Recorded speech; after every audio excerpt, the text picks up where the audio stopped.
When it comes to living life, there's a lot to overthink, but I don't ever have to overthink my water. I've been drinking Smart Water for years and truly love its pure, crisp taste. It's vapor distilled through a process inspired by clouds. I love chic branding, and Smart Water's sleek bottle shape makes it the perfect accessory for any day bag, workout tote, or backpack. Smart Water is the smart way to hydrate no matter what you have going on in your life. Life is full of choices. Smart Water is a simple one. Visit drinksmartwater.com to learn more.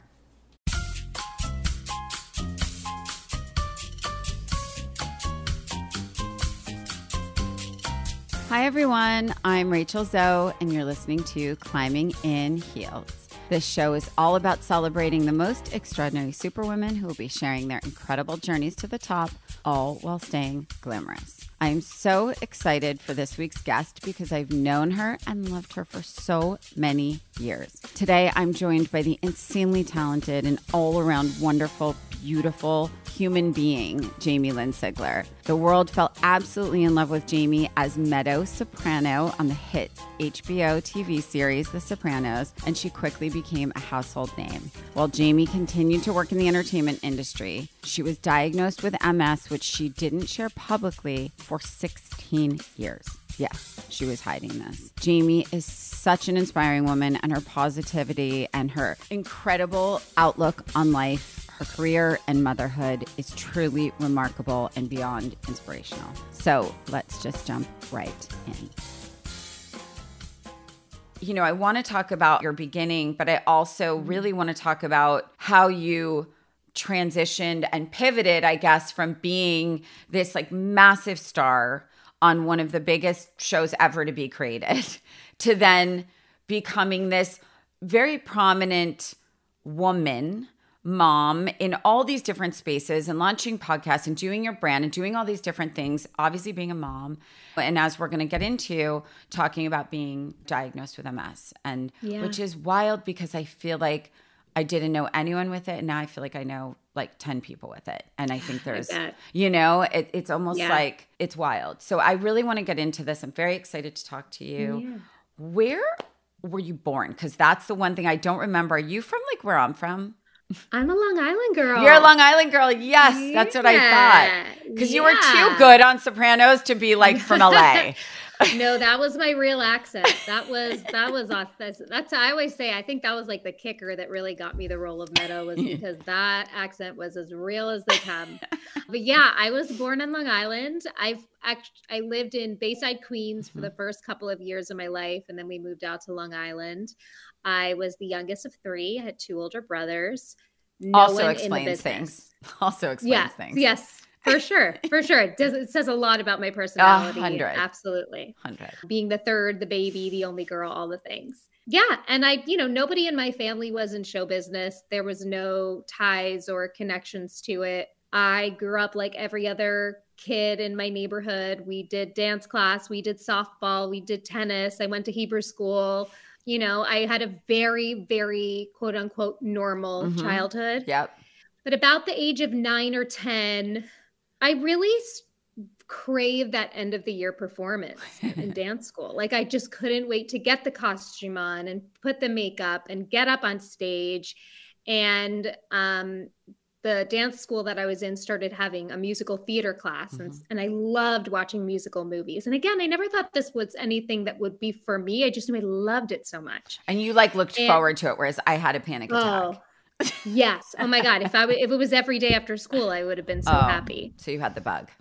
I did. I had the bug early. And I give all the credit to my mom. You know, she really just helped me figure out this little dream with very little resources, whether it's looking at Newsday, which is the Long Island newspaper, to see like what auditions were available for community theater, which is where I got my start and continued to do all the way still while I was doing Sopranos, because I just loved the people that they became my family. Wow.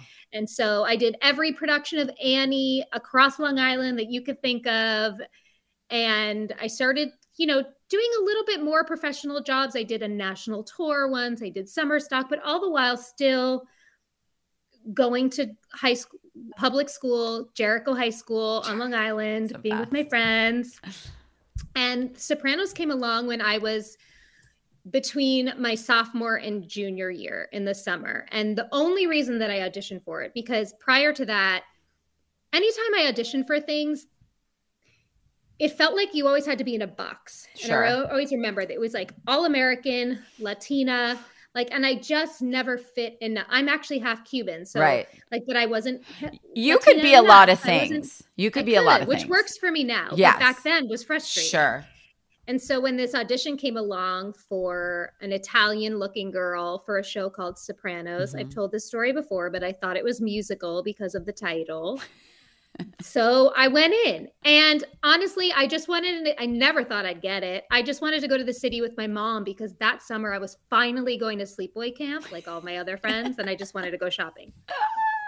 And then 3 weeks later, I got the part, unpacked my trunk for camp, and shot the pilot that summer. That is the craziest. And how many seasons did it run? So it was technically, I mean, if you really count it, 7. Right. But it was 10 years. Right. I was going to say it. To me, it felt like 10 at least. It okay. was. Yeah. Because we had some long breaks in between. So I was 16 when we shot the pilot and 26 when we finished the show. Wow. That's the thing I think with young actors. It's wild. Like, because you see the adults more or less look the same, but the kids you see go from kids to, oh yeah, you know, I mean, we just recently, I'm sure you watch with your boys, but like my kids are obsessed with Young Sheldon. And like Young Sheldon Young Sheldon went from being this little like protege, like he was supposed to play, I think like a 10-year-old genius that was like going to high school and college. And now he looks like a college kid, and it's weird, you know? Like it is weird. It's weird because I'm like, now it's not the cute little kid that's brilliant. Now it's actually just like a nerdy adult, you know? Sorry, nerdy. I actually use nerd as a compliment. I actually think nerds are. A nerd is like the greatest thing you can call Literally, somebody. I tell my kids that all the time. I'm like, when we were younger, nerds were like actually like you never wanted to be called a nerd, and now I think when you're a nerd, you're like gonna inherit the world. The coolest. That means you're unique. You know your lane. You know you're not like hiding anything that's special about you. Totally agree. Okay, so this happens. Your whole life transforms. My whole life changes in some ways and in some ways not, because, you know, I was always performing and then being quote unquote normal. So we were filming in New York. I was still living at home. My mom had to come to set with me in the beginning. And then when it was time for college, I had got accepted to NYU. Of course you did. I did not. Slacker.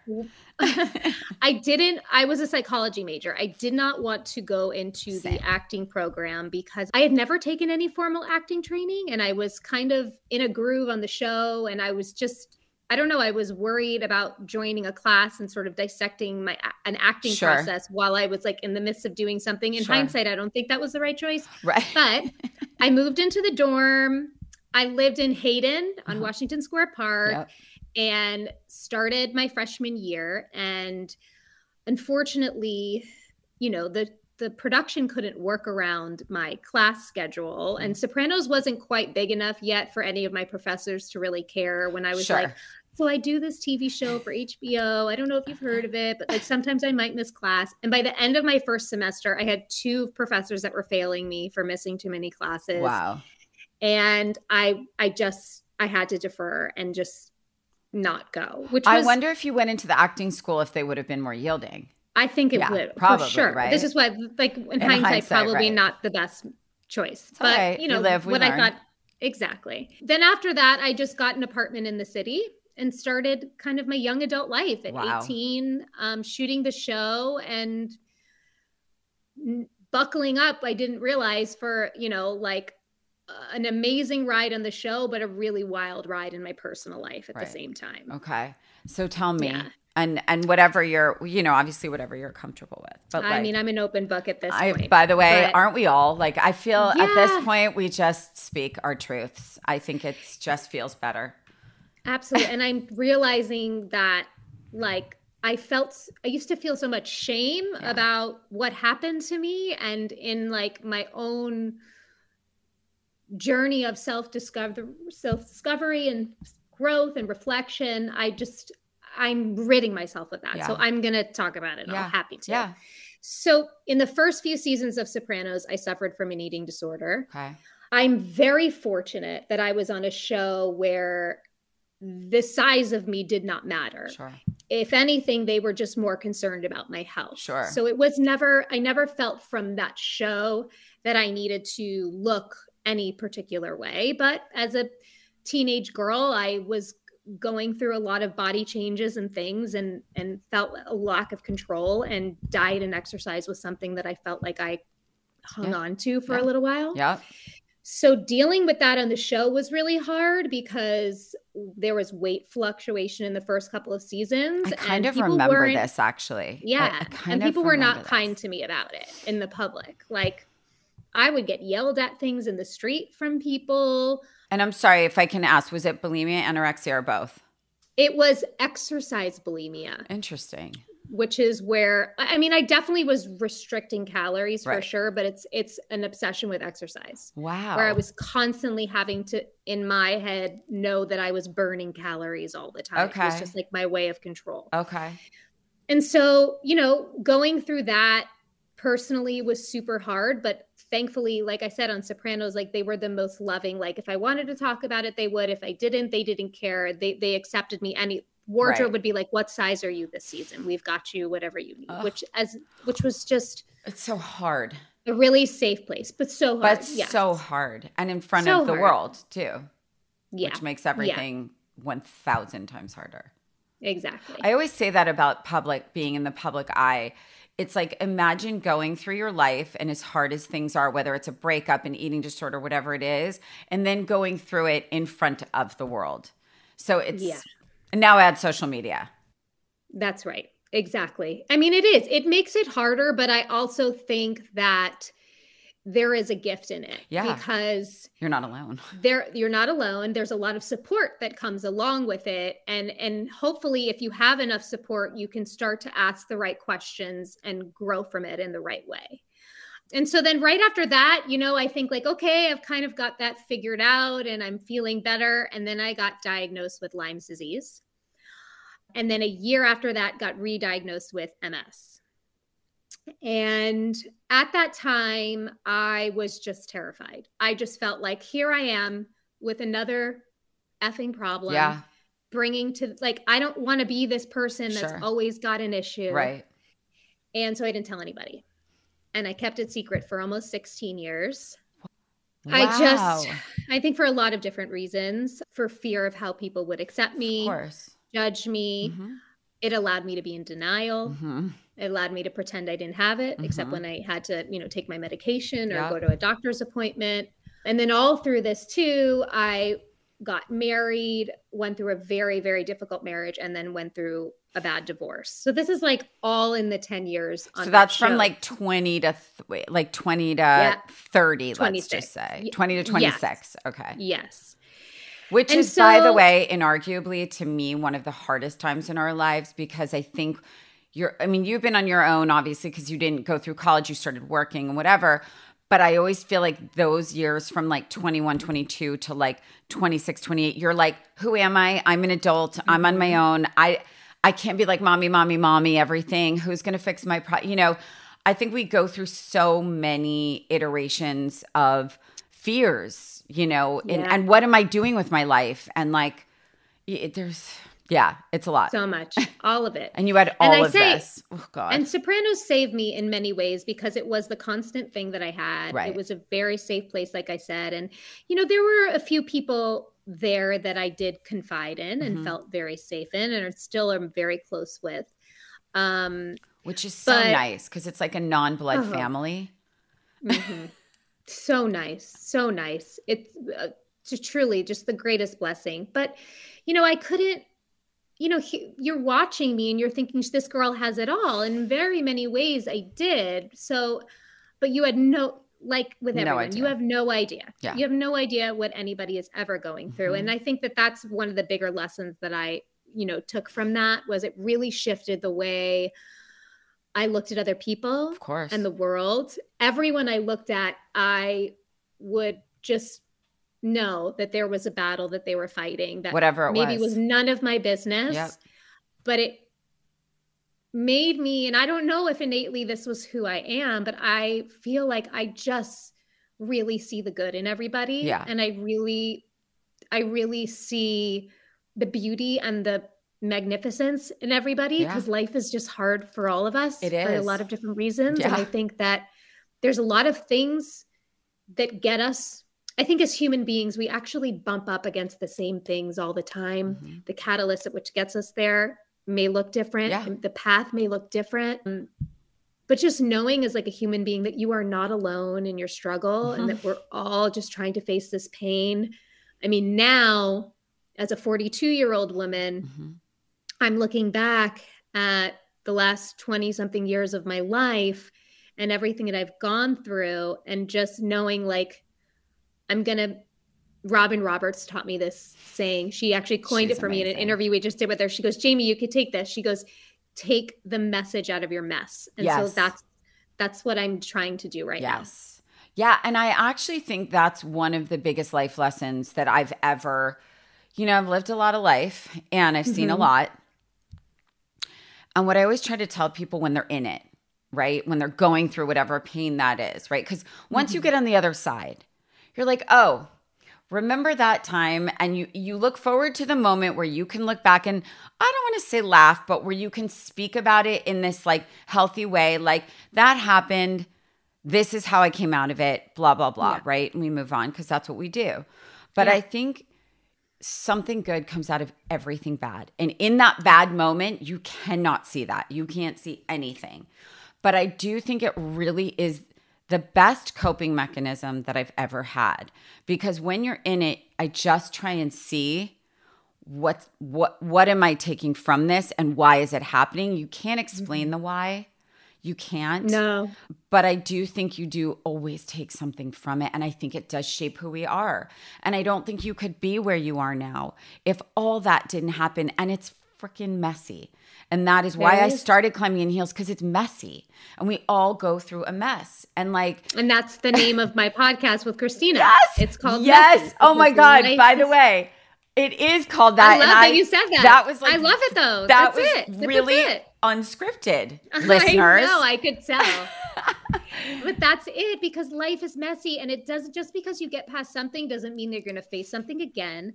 That is life. But like you're saying, when you've been through enough stuff and you give yourself the opportunity to feel the emotions that you deserve to feel about it. Yep. Like I for a long time really tried to push away and sort of white knuckle my way through, like, no, I'm gonna be strong and I'm gonna beat this and I'm gonna do this. And I'm gonna tell you, I did that for 17 years. That's wild. To the point where my girlfriends would be like, we are begging you to break down. When it comes to living life, there's a lot to overthink. Like most working moms, I'm constantly juggling my work and my family life, and sometimes all that decision making is truly exhausting.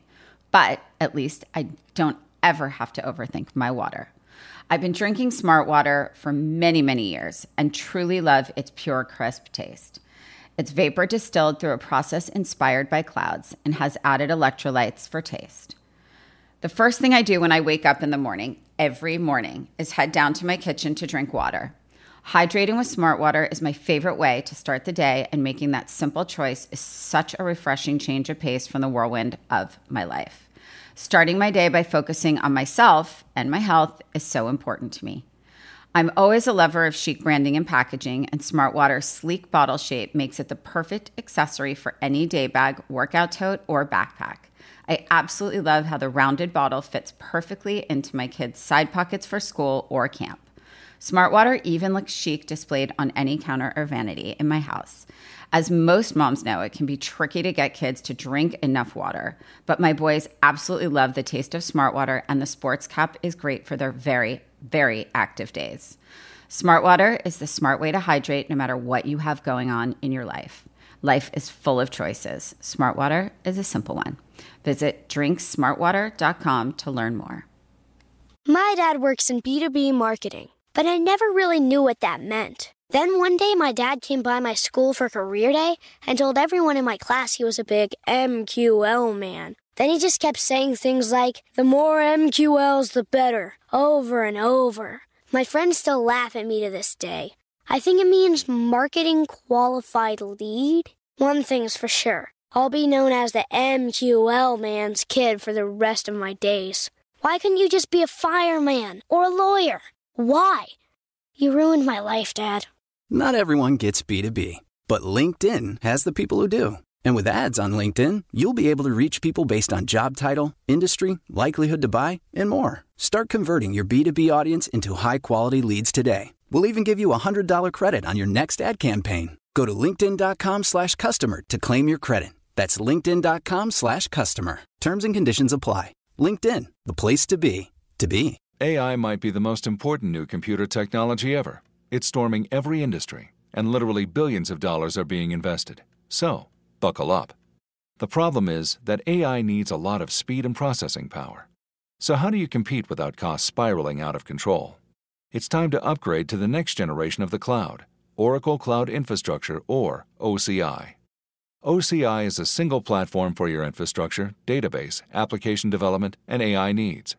OCI has 4 to 8 times the bandwidth of other clouds, offers one consistent price instead of variable regional pricing, and of course, nobody does data better than Oracle. So now you can train your AI models at twice the speed and less than half the cost of other clouds. If you want to do more and spend less like Uber, 8x8, and Databricks Mosaic, take a free test drive of OCI at oracle.com/strategic. That's oracle.com/strategic. oracle.com/strategic. When it comes to living life, there's a lot to overthink. Like most working moms, I am constantly juggling my work and my family life, and sometimes all that decision making is truly exhausting. But at least I don't ever have to overthink my water. I've been drinking Smart Water for many, many years and truly love its pure, crisp taste. It's vapor distilled through a process inspired by clouds and has added electrolytes for taste. The first thing I do when I wake up in the morning, every morning, is head down to my kitchen to drink water. Hydrating with Smart Water is my favorite way to start the day, and making that simple choice is such a refreshing change of pace from the whirlwind of my life. Starting my day by focusing on myself and my health is so important to me. I'm always a lover of chic branding and packaging, and Smart Water's sleek bottle shape makes it the perfect accessory for any day bag, workout tote, or backpack. I absolutely love how the rounded bottle fits perfectly into my kids' side pockets for school or camp. Smart Water even looks chic displayed on any counter or vanity in my house. As most moms know, it can be tricky to get kids to drink enough water, but my boys absolutely love the taste of Smart Water, and the sports cap is great for their very, very active days.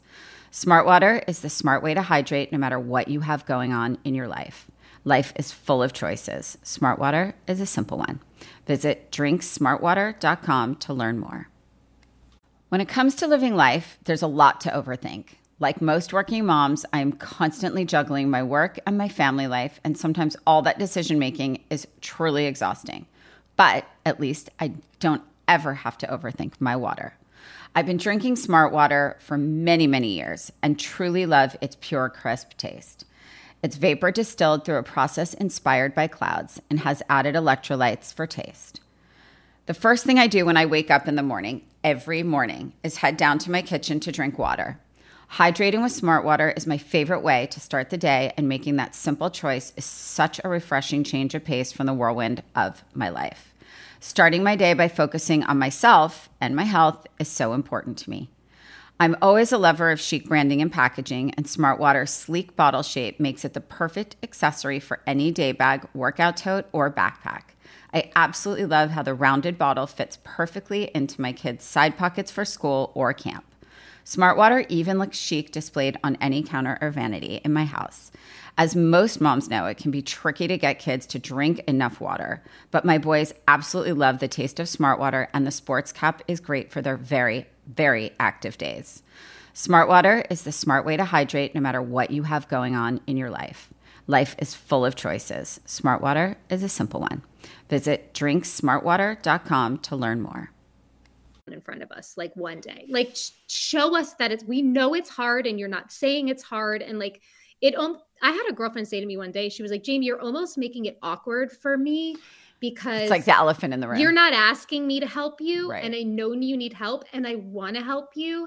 And you need to learn how to talk about the hard things and not feel like being the strong one is your identity, and that if you're strong, that means you don't talk about it being hard. Of course. And I think that now, like, so feeling those feelings and allowing myself to feel those feelings and then seeing sort of the beauty that can come out of it, the more curveballs that life is throwing at me, yes, do they affect me? Of course. And yes, do I feel things? Of course. But I'm able to shift my perspective a little sooner, a little quicker, of just understanding, okay, it's basically acceptance, right? Yeah, which is like the hardest thing to do. How do we accept what's given to something that we wouldn't have chosen for ourselves? Well, it also feels more real. Once you accept it, it's real. Of course. You don't have to like it. No. You don't have to like it. You don't have to agree with it. But accepting it just means, to me, trusting that this is for a reason that right now I might not know why. Sure. Like you said, so you don't always know the why, just like you said, but the trust and the faith that I lacked for so long, that I've worked so hard to possess, that I really feel like is the walk I'm trying to walk right now, of just, I am going to accept this. I am going to trust that this is part of my journey for a very significant reason. Mm-hmm. And now I'm going to figure out how to love myself with this enough to kind of move forward. And of course, I mean, I have 2 little boys. I have all these reasons to continue to live and pursue my life. But ultimately, the biggest reason should always be for yourself, 100%. Because you deserve that. Of course. And so it's been a long, messy road to get here, and I'm still on it, and I don't have it figured out. But that's the whole reason Christina and I created that podcast. Which is so amazing because, as I said, like, I feel like I don't think I really knew anyone with MS.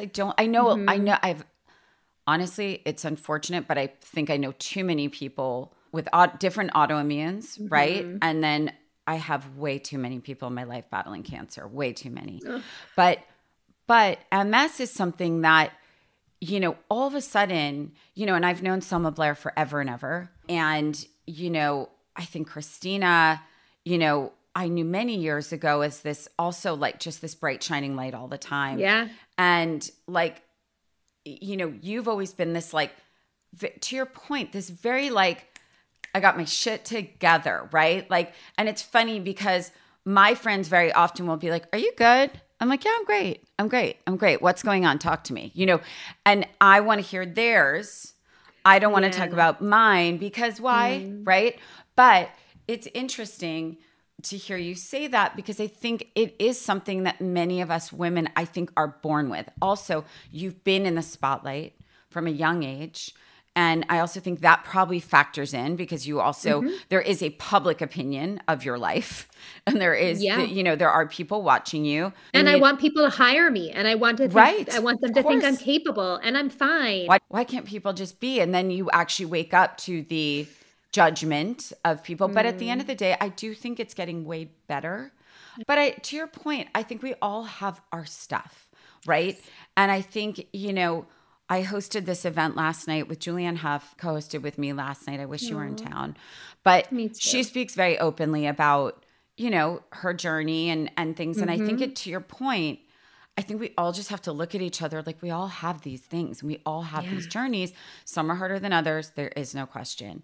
But I do think to your point, accepting it is such a thing because it's scary and it feels more real.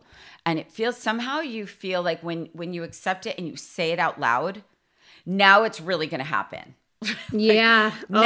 This is true, as if it wasn't true for like the last 16, 17 years. Okay. But let me ask you a question. So now you and Christina have the pod. I'm very excited about it, called It's Messy. Or just messy. Just messy. Messy. By the way, such a good title because God is shit messy. But I want to ask you, like, how does it affect? Because when I saw you, I think you were having your second. How old is your youngest? He's 6. He's 6. So maybe it was in between. Well, the last time I saw you, you had an event at your store to and the proceeds went to MS. That's right. Yeah. He was probably like a year old at that point. Yeah. So it's funny. I don't want to say haha funny, but like you would tell me that you had MS, but in a weird way, it's not that I didn't believe you, but I was like, but she lives such an incredibly normal life, like seemingly, Yeah. Because you're having kids and you're like, and I Yeah. said, how does this affect you? Oh, I have good days. I have bad days. Oh, I just have to take. And I'm like, she's like the poster child, literally the poster child, because you're this example of how to sort of say like, no, I have my kids, I have my husband, I have my life. I'm every girl's, like I'm a totally regular person.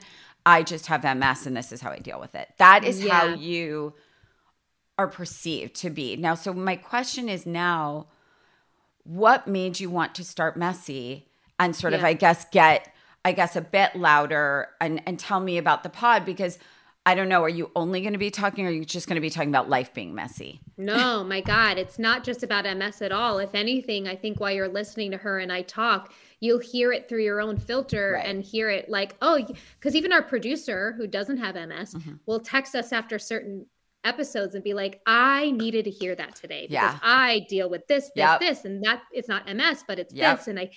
And all of our guests that are come on the show as well, each episode is completely different. Like we had Martin Short on, and it was just him and Christina just like laughing and talking about the great movies and projects that they've done together. And at the end of it, I said to her, I am so glad that I just got to listen to 60 minutes of you remembering who the fuck you are. Yeah. Do you know what I mean? Yeah. Like, and then there was another conversation. We had Edie Falco on, and her and I just had this really incredible healing conversation about stuff we weren't able to communicate with each other during Sopranos for our own reasons because we were in our own heads. And now as women and peers and mothers were having this conversation. Yeah. It was just so each episode is its own thing. But the podcast came because when Christina was diagnosed, our dear friend Lance Bass put us in touch with Christina and I had met multiple times over the years, but we weren't like friends, like we chatted or anything. And so when she was diagnosed, he said, you got to call Jamie. And my immediate role in her life was, let me help her get through this last season of Dead to Me, because she was in the middle of filming. So I was like, this is what helps me. This is what doesn't. This is what you're going to do. This is what you're going to say. I was helping her set boundaries for herself so that she felt safe enough to finish this job that she loves so much. I didn't know what my role in her life would be after that. She has Selma, she has other friends. I didn't know, but we ended up just really forming a very intense bond where we would be on the phone for 3-4 hours at a time, laughing, crying. And one day she said to me, Jamie, we have to record these conversations and put them out. I want to do this with you. Let's do it. And I said, let's go. We found our producer and we just started recording this is over a year ago, without any idea of kind of what was going to happen with it. And it just ended up being the most freeing, therapeutic hour of my week. She would make me admit things that I never thought I would admit before. She is so willing to just be like, this sucks. It's hard. I'm depressed. I'm unhappy. Making, like you said, those things that you're afraid to say because then you think this is always going to be this way. And I bring whatever I bring to her. Like, sometimes I'm telling her, we got to get up out of bed today, girl. We got to do it. And we always say, if you put us together, we'd be like the perfect little person. Well, yin to the yang. Well, this is it. But it's also to me, my hopes for this podcast, if I could have my greatest dream come true for this, would be that you come along on a journey with two women and you bring yourself along with us in a journey of acceptance, self-love, self-growth, and just pushing through the hard stuff. And I believe this to be the beginning of a new chapter for us both. I think Christina, like she said, she is done playing the role of Christina Applegate and she's ready to be who she is and not be ashamed of that. And neither am I. And I'm just proud of us. I'm proud of us. And I hope that this allows other people to feel like they can do the same for themselves. Well, I think, listen, I think at some point you recognize that not only is it helping you, but ultimately what you're doing will help countless people listening to it. Because listen, I think it's what we talked about when we first jumped on.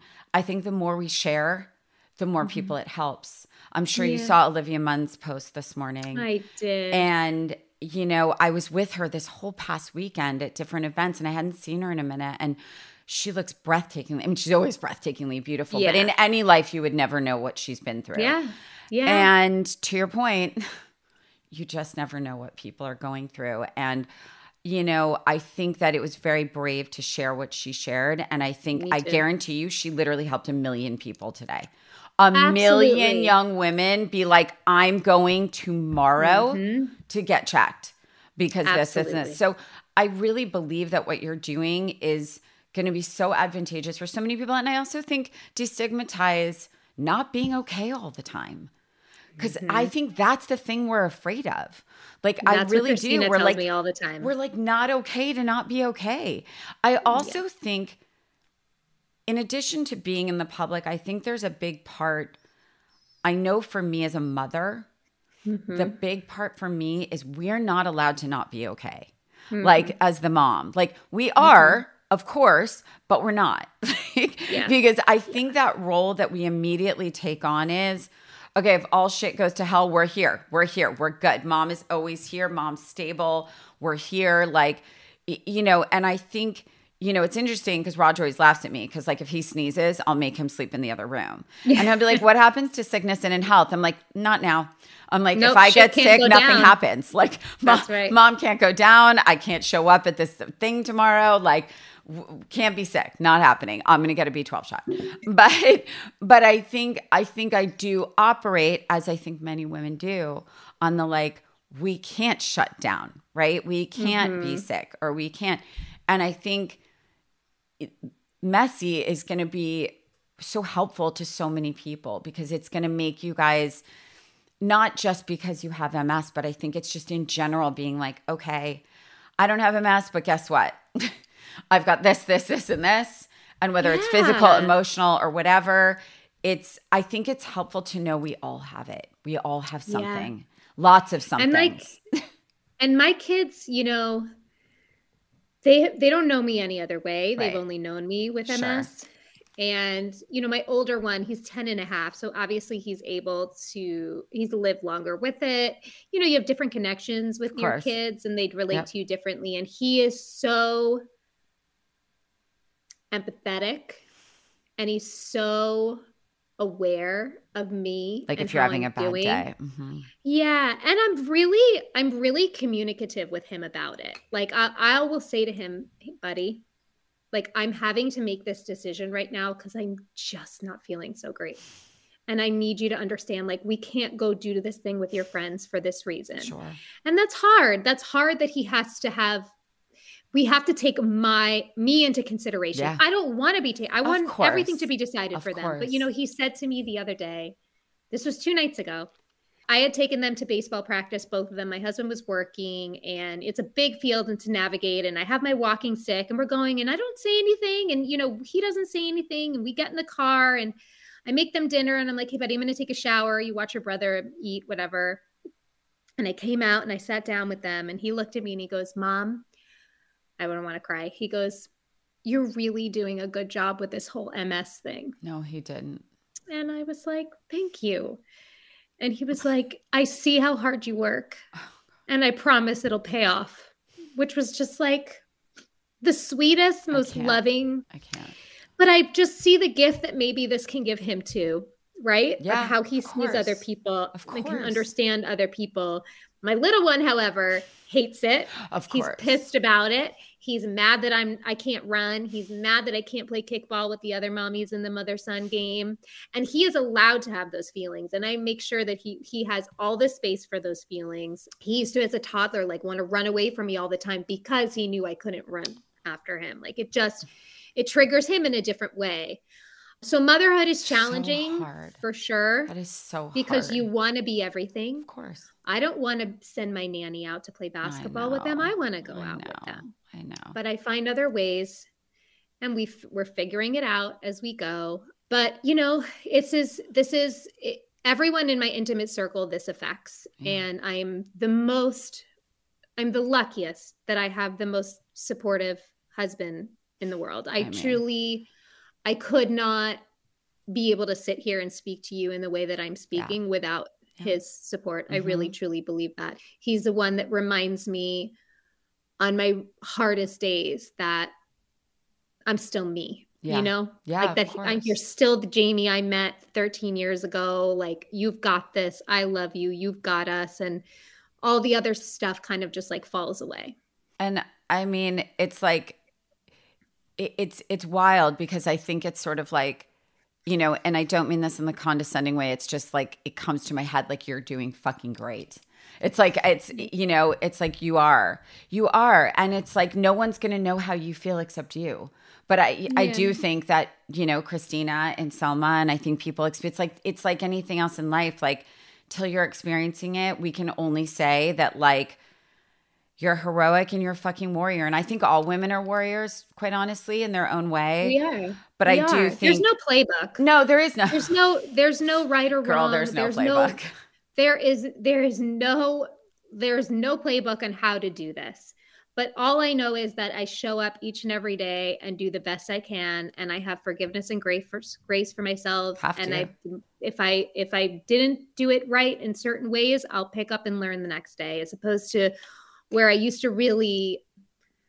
I'm a perfectionist, so having yes, MS, as you can imagine, was really, really hard to, you know. And misdiagnosed as Lyme's? Or Lyme's came first? We don't know. We don't know. Unclear. We don't know, and I've stopped trying to figure it out. But I think, you know, but that to me is like, that to me I know is a part of the gift of MS for me. Right. Is being loving myself as a beautifully imperfect person, and the grace and that I can give myself, and just being human and allowing myself to see everybody else in that. And I think that, you know, we all have different reasons. I have an idea of what this gift is for Christina, and I'm just going to watch it unfold and have, you know, the best seat in the house to see it. But, you know, the hard stuff is, I think, what really makes us who we are. And your boys, I promise you, it's only going to help them in 1,000 different ways. Because you're always going to be their hero, no matter what. No matter what, with or without MS, you are going to be that queen, and they're your little princess. They make me feel that way. Sometimes I think that's why God didn't give me a girl. It's true. Like, you just need these men to just like pump you up all the time. No, it's true. Someone asked me if I could draw an image of me and my kids, what would it look like? And I said, that's so easy for me. I'm in a long gown with a crown, and I'm up on a throne, and they're standing there in their little prince, you know, outfits with a huge shield and a sword going, don't hurt her. And that's it. Right. And it all makes sense. It's like how, and I think to your point, you know, it's interesting. And this is not a name droppy thing. We just happened to mom together with our youngest kids, but it was Gwen Stefani. We both got pregnant she got pregnant with her last when I was pregnant with my youngest. And I looked at her, I was like, what on earth? Like, why do we keep getting boys? And she's like, we're just meant to be the queens. And she said that. And I walked out of this event going, okay. All right, I'm gonna go with that. I believe it. And here we are. I'm gonna go with it too. So you're the queen, Jamie. You are the queen. You are the queen forever. Well, I love you. I love having you. I love talking to you. I want to see you. I really was gonna reach out when I was going to Austin, and then realized I was gonna be there for less than 2 hours. Please, oh my God, can you imagine? I'll be in LA soon, and I'll tell me. I would love to see you, honestly, and give you a real life hug.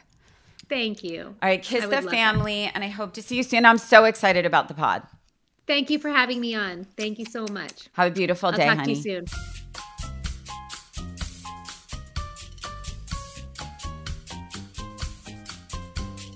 I want to thank Jamie so much for being on the pod today. Jamie's work as an actress speaks for itself. I mean, her character in The Sopranos was literally like cult following. She was like, everyone wanted to be her best friend, but everyone wanted to be her. And, you know, when I got to know Jamie later in life after she was Meadow, I was like, what a normal, amazing, kind, smart, badass woman, honestly. And I just fell so beyond in love with her, and she became a friend. And I think for her to so openly share her experience with MS and her diagnosis on her new podcast, Messy, is truly life-changing. And I think it will impact so many people living with anything, honestly, autoimmunes, MS, and anything else in between, above or below.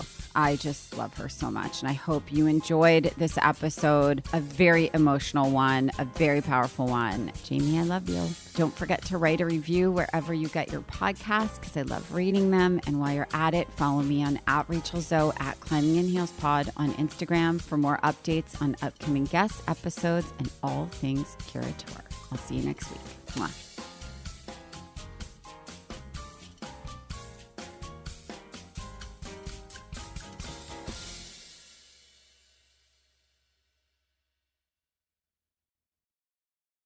Does money stress you out? Let Facet flip your financial chaos into clarity. We feel way more confident and secure in our finances, and with that comes a sense of freedom. Financial planning from Facet is here to help you improve your life today, tomorrow, and every day after that. Facet was really the place where we saw all of the tools and the people coming together. Visit Facet.com, FACET.com to learn more. This ad is sponsored by Facet. Facet Wealth is an SEC registered investment advisor. This is not an offer to buy or sell securities, nor is it investment, legal, or tax advice. These testimonials are from current Facet members who are not compensated. All opinions are their own and not a guarantee of a similar outcome.